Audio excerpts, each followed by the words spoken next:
were the first sisters of rock and roll. It was just instant magic. You just knew something was electric. But their road to success was a rocky one. We just didn't know that we were going to be in such a Shark Tank. We just had come to the end of our ability to be in that type of a band.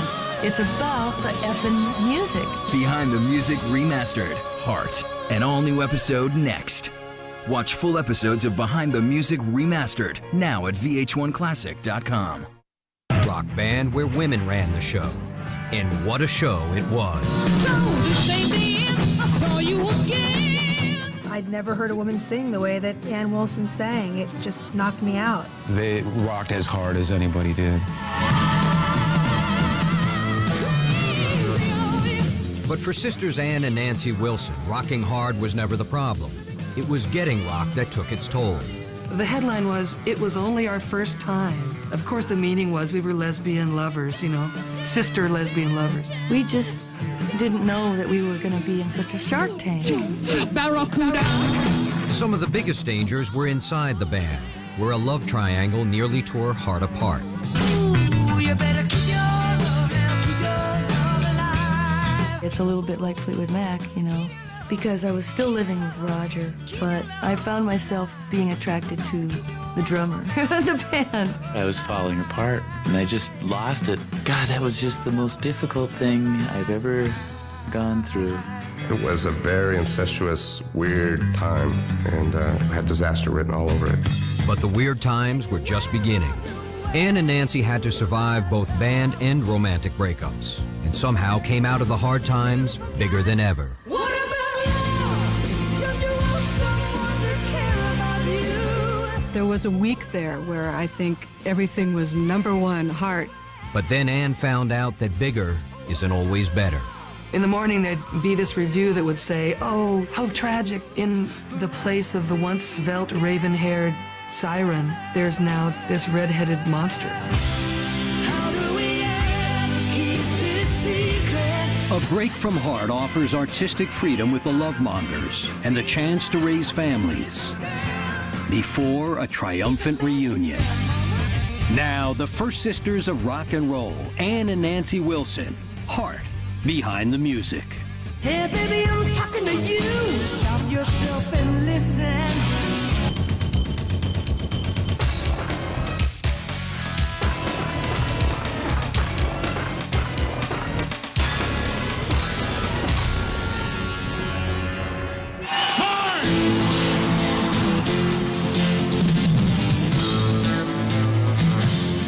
They broke the mold. For the first 20 years of rock and roll, men were the brains and brawn of the music business. In 1976, Heart got added to the mix. We still have time, might still get by. Every time I think about it, I wanna cry. They were the first band that was led by women. The songs were written by women, and all decisions were made by Ann and Nancy. They were not the typical kind of bash and strut male rock band. Women were not part of that club.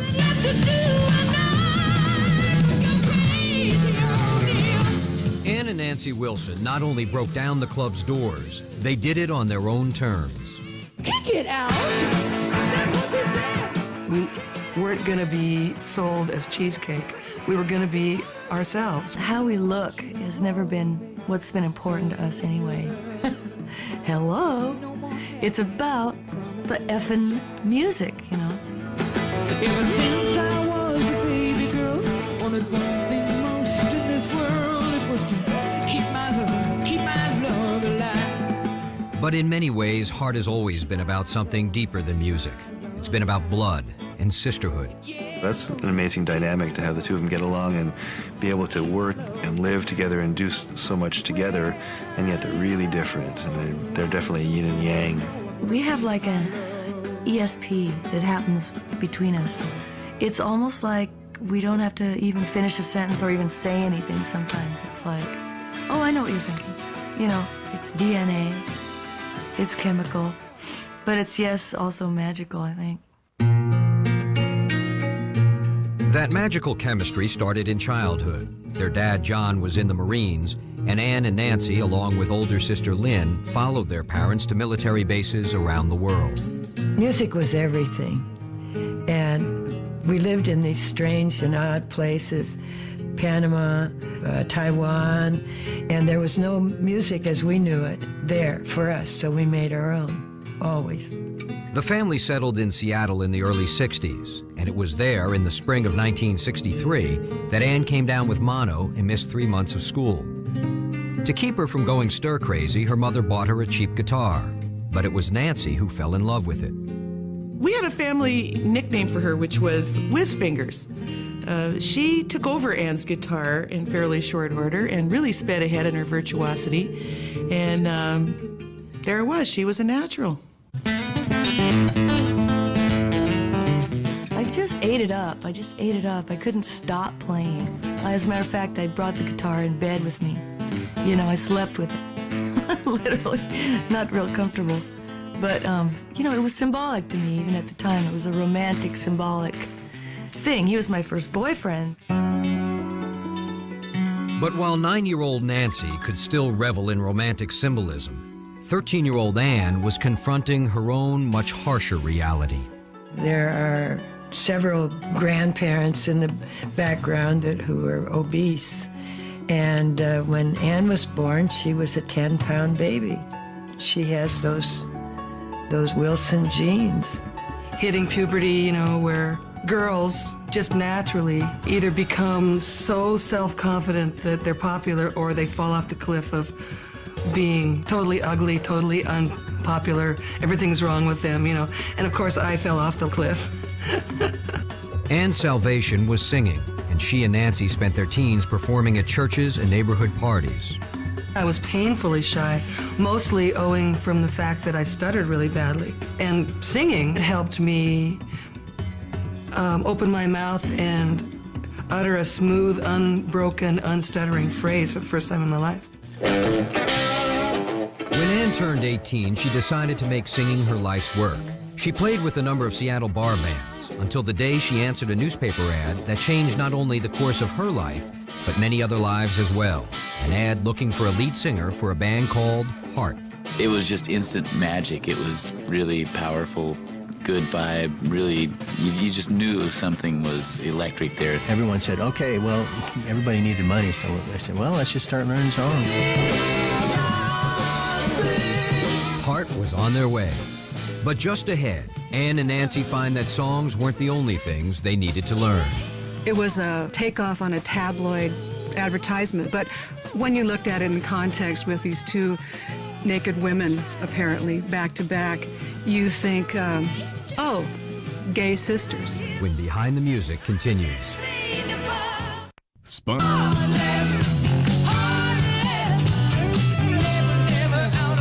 In the fall of 1970, guitarist Roger Fisher, bass player Steve Fossen, and brand new lead singer Ann Wilson set off on an 8-month tour playing clubs all over the Pacific Northwest.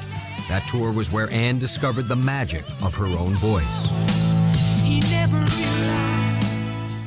We were playing along, doing a song that we do every night, and all of a sudden, I hear something. I look over at her, and she's just cutting loose. And man, it was really exciting. At that moment, I knew she was a star. I hit pay dirt inside my own soul, and it felt good. I hit some kind of a resonance with that type of singing. Ann soon hit pay dirt in her personal life as well. At a gig in upstate Washington, Roger Fisher's brother Michael, who was evading the Vietnam draft in Vancouver, Canada, snuck across the border to see his little brother's band. And Ann fell hopelessly head over heels in love. I was sitting there on the dance floor with a glass of Loganberry wine in front of me and a big cigarette, and he and I just looked at each other and never stopped looking, basically. I mean, it was just one look, really. It was pretty amazing. Michael's outlaw status made visiting Ann dangerous, but love would not be denied. Within 6 months, Ann quit the band and moved to Vancouver to be with him. All the components for romance were in place. It was springtime in Vancouver, and his property had a little stream running through it, and it was very bucolic and private, and so we could sleep outside sometimes, and we could run around with hardly any clothes on. It was very idyllic. I can't think of a more perfect way to be in love for the first time. Before long, Steve Fossen and Roger Fisher followed Ann to Vancouver, and the band was back in business. Michael Fisher became their first manager and the inspiration for Heart's signature song. Cold rain night so long ago, and I was not so strong. Little man came to me, never seen eyes so blue. Magic Man was totally written about Michael Fisher. He was the Magic Man, you know, everything in that song is autobiographical. Because my mother was at the time calling me up going, boy, you sure left the house quick, you know. What's going on up there? Come on home, girl, mama cried on the phone. Too soon, my baby, and my girl should be at home. But try to understand, try to understand. He's a magic man, mama. The phone call wasn't quite like that, but the whole feel of it was she was gone. But she apparently saw that in me and put that in, as Mama says. During the next 2 years, Heart established themselves as the best band in Vancouver. But for Ann, something was missing, and that something was her sister Nancy, who had gone off to college in Oregon. Ann couldn't imagine going ahead without Nancy. Ann and I were always going to end up playing in a band together. I just felt in my soul, really, that I needed to hold that off and experience life without Ann for a little bit so that I'd have more to bring to the table when I came back. Because I felt almost sometimes invisible, you know. But I always had put pressure on her. Come on, just come up and visit. Just sit in.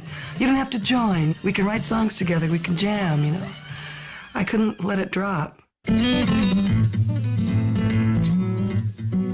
When Heart was offered a deal with a small indie label, Mushroom Records, in January of 1975, Nancy finally agreed to leave college and join the group. But no one guessed what would happen next. Roger was after me from the word go. He just made a beeline for Nancy and worked on her and worked on her and worked on her. I'd been really in love with her for a long time. And then one night, I walked her to the car and she kissed me. And that was it. That was amazing. I just sort of caved in, you know? I caved in. Plus, by the time I was, 19 when I joined, you know, I was ready for a little action. And for the next 4 years, the two Wilson sisters and the two Fisher brothers were one big happy family, and the very heartbeat of what was about to become one of the top rock and roll bands in the world. I thought that was one of the reasons that the band was, their ambition was not to be denied, because they had all those powerful people really wanting to do it. People would look at us and they would go, oh, yeah, right, two sisters who were... Yeah, we're all just real happy about that.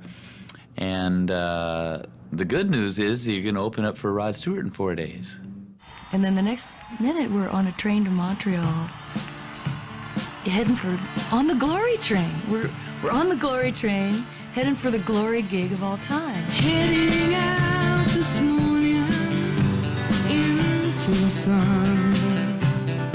What the band didn't know was that Montreal radio had been playing Dreamboat Annie. And when they walked out onto that big stage for the first time, the audience already knew their songs. We came out to a house full of lit matches. And I remember everybody just kind of got choked up in the band. You know, we all kind of went, whoa. And I just remember just being goosebumps from head to toe the whole night. And after every song, we got a big rounding cheer and applause, and it just felt so good. By the end of 1976, Dreamboat Annie had sold over 1 million copies. And for a brief moment, everything was perfect. But all that changed right after Christmas. The band had recorded the first 4 tracks for their second album, Magazine, when Ann and Nancy opened up an issue of Rolling Stone and saw a tabloid-style ad placed by their label, Mushroom Records, in a disastrously unsuccessful publicity stunt. The headline was, "It was only our first time." And of course the meaning was we were lesbian lovers, you know, sister lesbian lovers. We got our knickers in a big twist about it, and we just pitched a fit, you know, and fired everybody. But in firing the record label, Ann and Nancy started a war. Mushroom took the 4 rough tracks, added in some live performances, and threatened to release Magazine without the band's consent. We spent a year making the first record, and this is just a couple of weeks' work, a couple of weeks into the record, and you're going to release it as a finished record? I don't think so. It just was a big mushroom cloud. It was massive. And they took us to court, threatened to get a court injunction against us working at all. The legal battle with Mushroom would last 2 years, but Hart was anxious to work again. They signed a new contract with Epic Records, and in July 1977, they released their second album, Little Queen. Little Queen went platinum, as did Magazine, which the courts let Mushroom release a year later. But there was one bright spot that came out of the Mushroom scandal, and specifically, the ad that started the turmoil in the first place. It was during the after the show meet and greet, and one of these record company geeks, you know, wearing a little Hart red satin 70s rock and roll jacket, comes up and says to me, so Annie, how's it going, babe? How's your lover? And I went, oh, Michael's fine.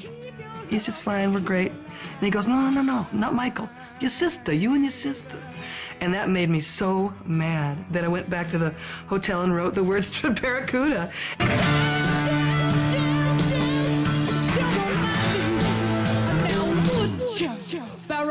The lesbian lover's innuendo faded away. But coming up, Ann and Nancy find themselves fighting music industry attitudes about women. There was one English director who said, well, darling, you've got the ass and Ann's got the face, so we'll just shoot your body and we'll shoot Ann's face. And later on, panic attacks in front of 20,000 people. The pressure gets to Ann. I would be in the middle of a song, all of a sudden my knees would just go weak. When Behind the Music continues. They were 4 of the baddest boys of rock and roll. Excess is best. Nothing really mattered. We want to all the girls. We want to snort all the drugs. But their ride on the wild side took its toll. We everything up. Behind the Music Remastered. Motley Crue. An all-new episode next Saturday at 10. What would you...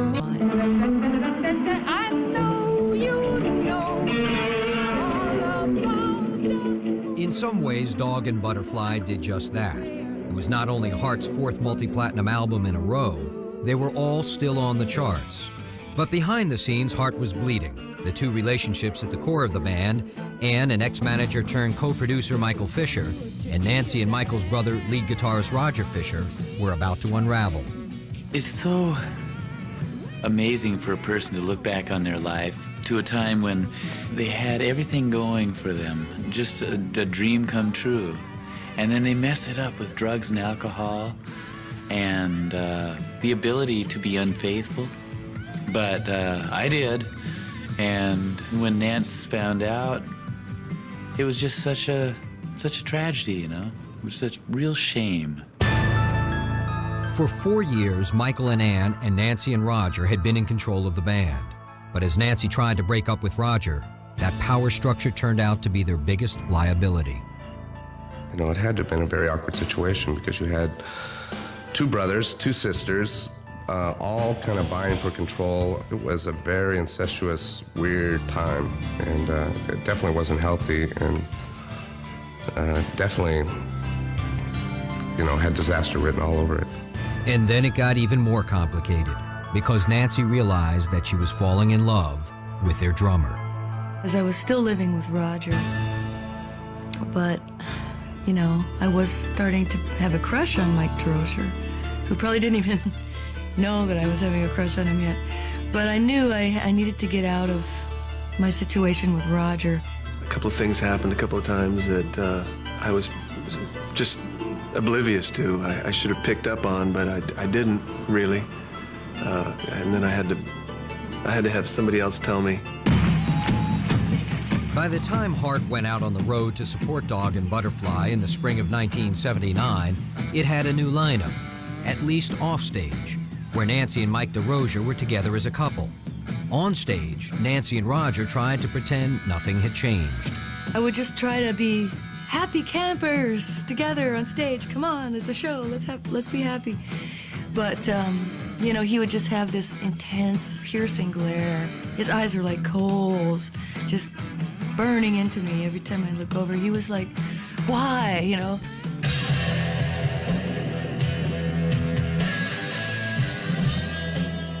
Yeah, to be standing there in front of 20,000 people, hopelessly in love with this beautiful, gifted person next to you who's in love with the drummer.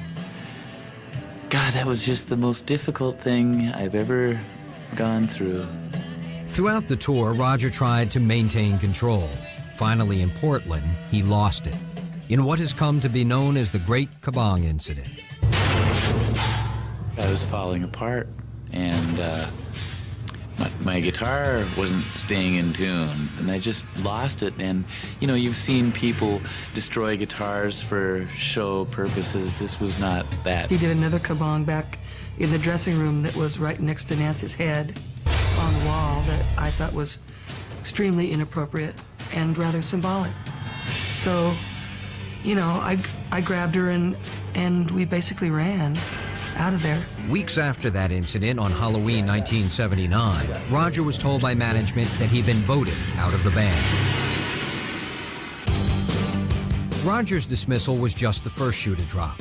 Within a month, the nearly 10-year relationship between Ann and Roger's brother Michael Fisher also came to an end.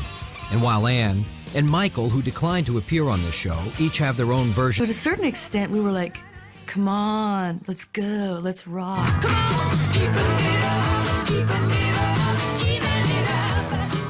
The result of the women taking charge was 1980's Baby Lestrange. But for the second tour in a row, Nancy's love life got in the way of the music. This time, the problem was between Nancy and Mike DeRozier. I mean, I was in love with him, but it was a one-way street. And I was just so heartbroken over that. So I guess it served me right after what I did to Roger, you know, to then have my heart equally as broken and be equally as sad by somebody else. I guess the worm turns, doesn't it? All you women better listen good. When Hart went back into the studio to record their next album, Private Audition, in the fall of 1981, the band was at a breaking point. It seemed like everybody was off kilter. Everything that happened on that whole album seemed like it was out of whack. I felt like a number of them weren't really up to... I just didn't think the fans would like them. I didn't like them. I didn't think they were up to our standards. The day after Private Audition was finished, Ann and Nancy fired Mike DeRozier and Steve Fossen, leaving only Howard Leese from the original band. But firing people didn't help record sales. For the Wilson sisters, it was a rude awakening on just how quickly their fortunes could turn. Before that, all the albums had gone platinum. They were a big draw in arenas. Things were going really well, and all of a sudden, it just came to a stop. Somebody pulled the plug out. Wake me up with laughter, wrap me in your arms. Ann, Nancy, and Howard had bass player Mark Andes and drummer Denny Carmassi and tried to pick up where they left off. They all felt their first album together, Passion Works, in 1983, was a winner.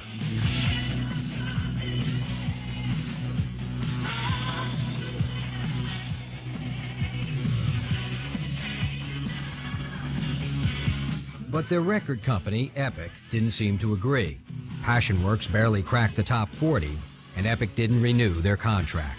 Wake up, wake up, wake up, shake up, shake up, shake up, situation.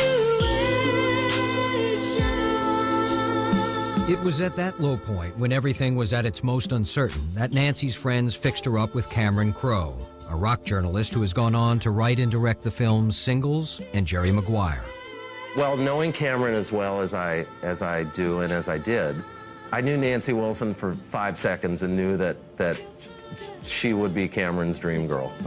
I certainly thought, you know, Nancy was beautiful and talented and probably taken. Kelly said, I've met the man who you will fall in love with and you will probably marry. And I just was like, Kelly, yeah, right. Tell me another one, you know. But almost unbelievably, when they finally did meet, Nancy found that Kelly and Neil had gotten it exactly right. Looking at you tonight. I was like, oh, this guy is really intelligent. He's a wunderkind. He's really funny. He's really cute. And he's not a rock guy. Thank God. But he knows, he's been on rock tours, you know.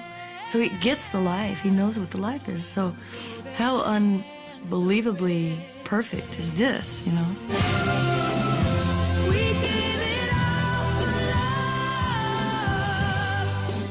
Shortly after Nancy met Cameron, Hart got another chance at the brass ring.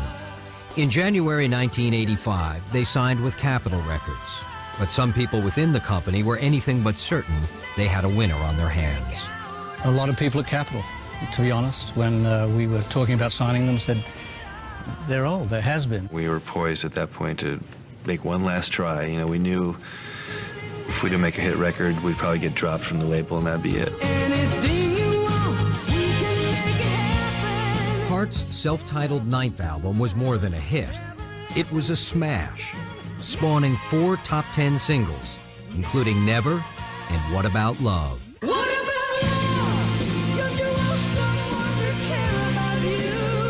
It also gave them their first ever #1. It was #1, Heart, and the phone calls were coming in, and we were talking. We just couldn't believe it, Pinch me, I'm dreaming. I mean, it really was a thrill. It was great.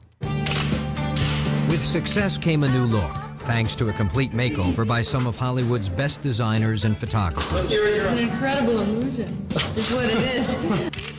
The only problem was the new look had little in common with Ann and Nancy. We've always been sexual beings on stage, but then when it becomes an expectation, then you want to rebel. Then you don't want to be a sex symbol. Then you don't want to put on the corset. Then you don't want to play dress up. But it was too late for Ann and Nancy to rebel. They had lost their souls to corporate rock and roll. So it's all your fault. I'm telling. Suddenly, all of a sudden, we looked around ourselves and we were in a lifeboat surrounded by water. Our true artistic whole selves were somewhere on a beach and we were going, hey, see you later. And there were so many people involved. Yeah, it was such a big machine. Just ahead, she never saw it coming, but Ann gets blindsided by critics, fans, and even her bandmates. The guys in the band felt that they were getting bad reviews because of what she looked like. And later on, Ann and Nancy find a way to make their own kind of music. With the Love Mongers, we've been able to go into the studio on our own dime. Total freedom again. Kind of felt like spring chickens in a way. It's sort of Ann and Nancy unbridled.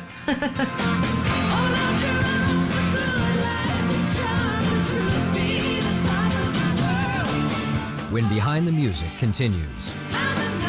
Their second #1 song, Alone. But it was obvious to everyone that Ann had gained a lot of weight.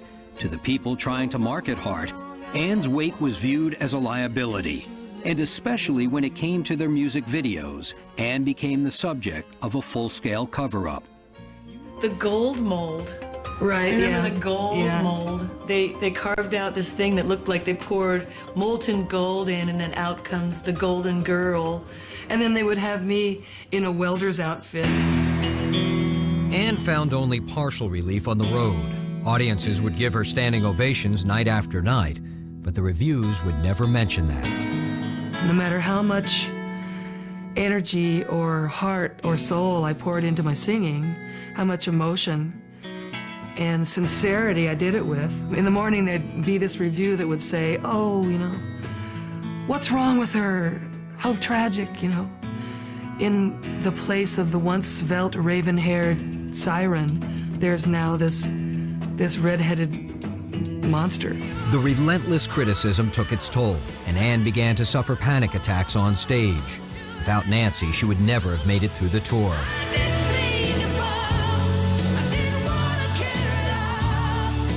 My career was a real scary place to be. I felt really insecure. It got on top of me somehow. And then I started having stage fright and, getting anxious on stage. She would get into a fear spiral, and her eyes would just kind of glaze over, and I'd go, come on, come on, come on. And so I'd figured out ways to snap her out of it.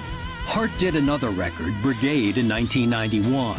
But even as they recorded it, Ann and Nancy knew that incarnation of Heart was over. We just had come to the end of our ability to be in that type of a band. And so, of course, that meant letting a couple of people go again, which we had to do. But we have never felt bad about that one, because that was, we were saving ourselves.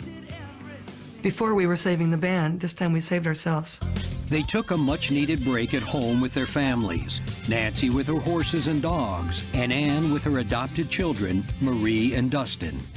It's grounded me, centered me, and it's a lot of work and commitment, too. So that's always worked well on me. I need to work. Coming up, Ann and Nancy find new music with the Lovemongers. They release their solo albums, and to the delight of their fans, finally mend a broken heart. When Behind the Music continues. By the end of the 1990s, the Wilson sisters decided to re-examine what the music of Heart had become. Heart had become very commercially successful, but I think the sound had gotten away from what made Heart great in the first place.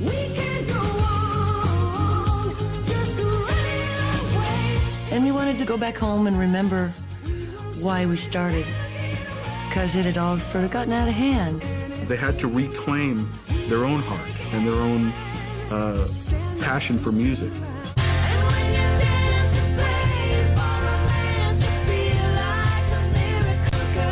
The answer was the Lovemongers, and they produced 2 albums in this lineup, which they found both liberating and rejuvenating.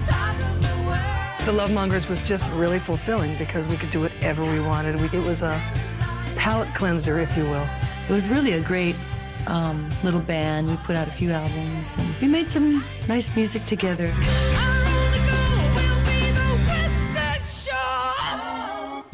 While Ann continued to tour as a solo artist, Nancy dropped out of the emotional depth to Cameron's films. Her guitar work is really known for creating a mood. Nancy released her first solo album live at McCabe's Guitar Shop in 1999. It was a dramatic departure from the lush production that had so dominated Heart's later music. When she comes out with her solo record, it's like the most raw, stripped down kind of thing that recorded in McCabe's, which is like a groovy little guitar shop for folkies mainly in Santa Monica. So for Nancy to step outside and, and to express herself in that way, it makes perfect sense to me, and I think it's necessary. It's necessary to challenge yourself. It took her out of the context of what Heart had become to a lot of people and foregrounded her talents, her incredible guitar skills. The people that did know it was there really loved it. I heard a lot of people who loved it. Good for you. It ain't easy. I was trying to do the same thing at the same time. I never made a solo album back then, but I was, had a little touring band together and, going out and playing gigs, and people were always, Nancy, where's signs in front going, say hi to Nancy, I made like a video statement that they showed the video of me before the show, like, sorry I couldn't be there, just trying to get a family started over here. Performing as solo artists made Ann and Nancy realize how much they preferred working together. There's a certain comfort coming home to the band, and a certain strength that you derive out of being together, So in 2002, the sisters reunite and return to the road as Heart. The fire was back in the band, and the reception on tour convinced them Heart had a lot more to give.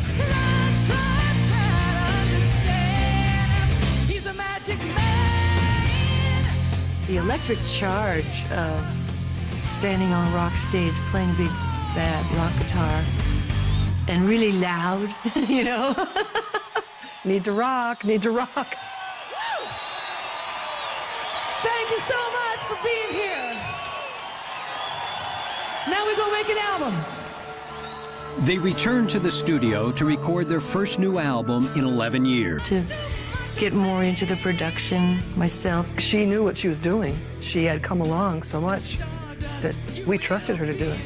I wanted to just have more control with that and just make it feel good and not belabor it.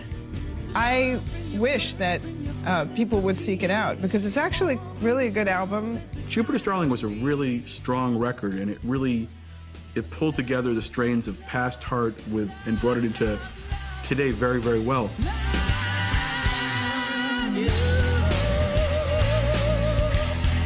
30 years had passed since the release of their debut album, Dreamboat Annie, and the live special the band recorded proved the album had lost nothing of its power and beauty. I just thought, oh, what a blast, you know, in sequence, top to bottom. Just once in a lifetime, but I had no idea the depth of people's response. It was just amazing. And of course we had the Stockholm string players and Darian Sahanaja from the Brian Wilson group. And with bells and whistles, you know, and live.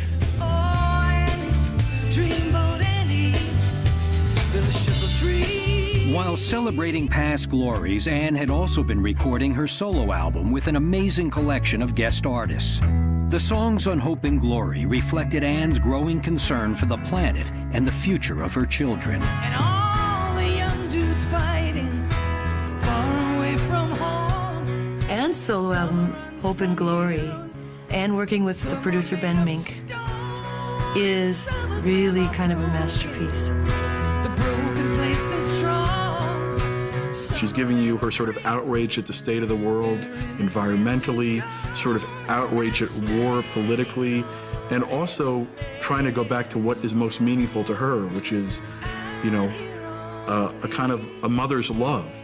watching my own kids just look at the big world around them and go like, we haven't got a chance here. You know, that really made me get angry. Ooh, Barracuda. In 1977, Barracuda had been a response to the seedier side of the record industry. And 30 years later, it seems to have lost none of its potency. I think if you're a woman trying to really rock out, Barracuda still really speaks to you. I think that the amount of rage that it had when it was written is still present.